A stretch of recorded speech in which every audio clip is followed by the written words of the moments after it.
Nalapod tayo tagaan o pagtinaw nga mga argumento sa itong mga higala nga mga dili mga Katoliko. Ano sige man balik-balik aning ilahang tawag ini argumento or hisgot ining atong mga higala nga mga sulpot kay narabay panultihon nga ang usa ka bakak balik-balik kun alang ni adtong mga tawo nga wa masayod daw mahimo ning tinuod. Ingon pa nila kung ang Iglesia Katolika Apostolika Romana mao ang naghimo sa gitawag og Biblia. Dili ba ang Dios magyud ang nagpahimo sa balaang kasulatan? Nganong giangkon man sa Katoliko nga sila ang tawag ini nga gahimo. Atong hinumduman nga ang Kristo ang simbahang Katolika di gina magbuwag. Sa hinungdan nga kanang Efeso kapitulo 5 bersikulo 23 ingon pang San Pablo, si Kristo ang ulo, ang iglesia or ang simbahan mao ang iyang lawas. Kung kabantay mo sa diyang gilutos ni San Pablo, ang iglesia ang gitukod ni Kristo, dili man ang mga apostol or ang mga disipulo ang minghilak or mitiabaw, kundi si Kristo man, di ba? Dingon siya kan San Pablo, Saulo, Saulo, nganong gilutos mo ako. So buti pasabot, kung tagaan og dakong pagtagad ang iglesia ang gitukod ni Kristo, samara, nga gitagaan og pagtagad ang atong Ginoong Jesucristo. So kung maingon ta nga ang simbahang Katolika mao ang gitukod ni Kristo ng iglesia, so therefore kutob sa buhaton ni ining maong iglesyaha nga naay sa kuan pa ba otoridad nga gisubay sa otoridad ug mando sa atong Ginoong Jesucristo, si Kristo ang namulong ug si Kristo ang naghimo. So buti pasabot kanang maong paghimo sa balaang kasulatan, kanang maingon ta nga ang Iglesia Katolika Apostolika Romana mao ang responsableng nagpahimo, nagpagawas ni anang maong balaang kasulatan or Biblia nga gituuhan natong sinulat nga pulong sa Dios. Si Kristo ang nagmando o kabubuton ni Kristo nga mugawas ng maong libruha. Sa hinungdan nga ang tawag ining ang Kristo, again, di gid na pwede buwagon nimo sa simbahan. Mapatingon niya St. Matthew chapter 28 verse 20, ako magauban kaninyo kanunay hangtod sa katapusan sa kalibutan.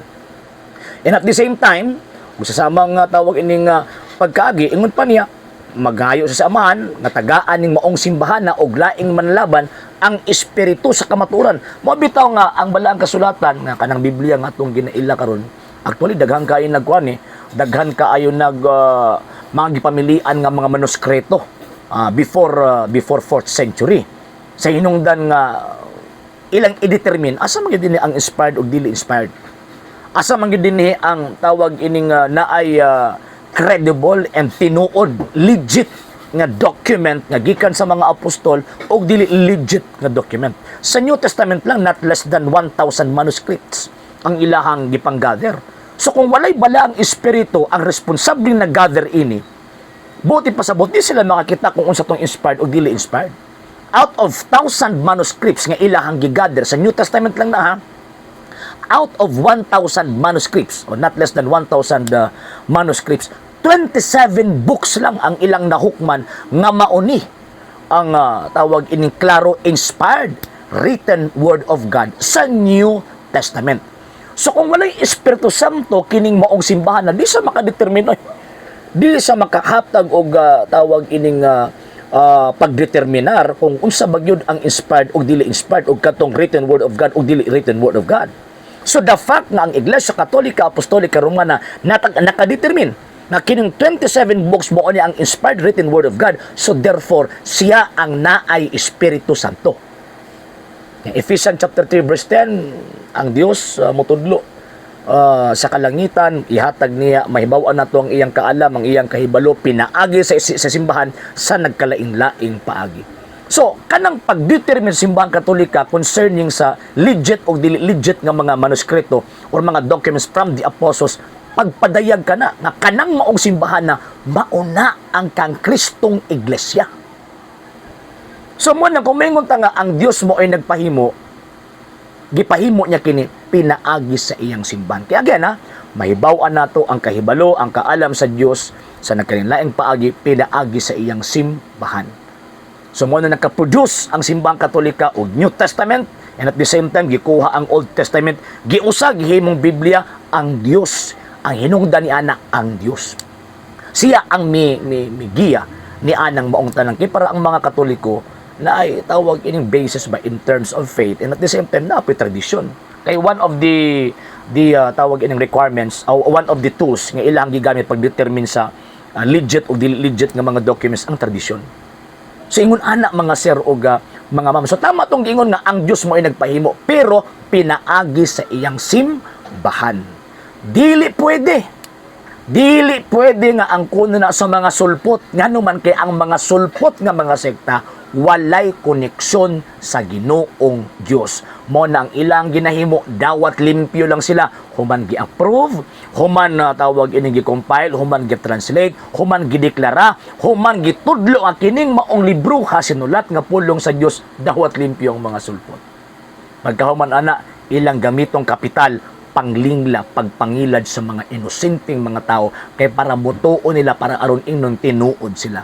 Pero ang tinuod na mga sir ug mga ma'am kanang maong mga pundok ka bot-bot pag mauna gani ng Biblia sa pundok nga tawag ini nga Kristiyano, mauna gani ng Biblia una panigawas ang pundok peki ng pundok ka. Ngano man kay ang tinuod nga pundok ang Biblia migawas after na 400 years after nag-existar kining maong simbahan. Kay siya ang responsabling gigamit sa Ginoong Dios, siya ang responsable nga diin mouthpiece kumbaga. Kung sa kuan pa ba pamulong sa Dios, pinaagi ni mong simbahan, masayra nato ang kahibalo sa Dios, masayra nato ang kabubuton sa Dios. Mao nang naaning bala ang kasulatan. Mao na kining atong mga amigo mga sulpot, di lagi pataka lagi angkon lagi kay sayo na kay pag-angkon pero lisod kay na pamatud-an. Simbahan Katolika, ni-claim siya at the same time na may proof. Ug usa sa mga proof din na kanang librong Biblia, even ang mga banggitang Protestante di makabalibad ana. Katulad mga butikmot nga mga Protestante mo balibad ana. Okay? Sa hindi pa po nakapag-follow sa mga pages po natin, i-follow niyo po yung mga pages po natin. RJ Horolanciano II TV Apolia Punto Argumento page, Kuya Apologies TV page, and RJ's Vlog 2022. And pwede rin po kayo mag-send po dyan ng Facebook stars. And also, sa ating po mga channels, sa hindi po nakapag-subscribe, i-subscribe po ninyo yung mga channels natin, Dalay Catholic, Apologies International Official, RJ Sanado II TV, Kuya Apologies TV, and Barrio Kawayan Religious Forum. And pwede rin po kayo mag-send po dyan ng super sticker, super chats, and super thanks. And maraming salamat po sa mga kapatid at mga Katoliko na ulis pong tumutulong sa programa po natin. Maraming salamat po. Nang dahil po sa tulong at suporta po ninyo, ang programa pong ito, until now, andito pa rin po sa social media. And until now din po, nangangalang pa rin po tayo sa tulong at suporta po ninyo dahil wala po kami magagawa rito mga sir, mga ma'am, kung wala po yung tulong at suporta po ninyo. Sa gusto pong tumulong, sa gusto pong sumuporta, pwede po ninyong ipadala ang tulong at suporta po ninyo sa pamamagitan po ng ating mga account numbers dyan po sa ating pong screen. And pwede nyo po kaming i-message sa ating pong page kung via remittance po yung papadala po ninyo. Maraming salamat po in advance.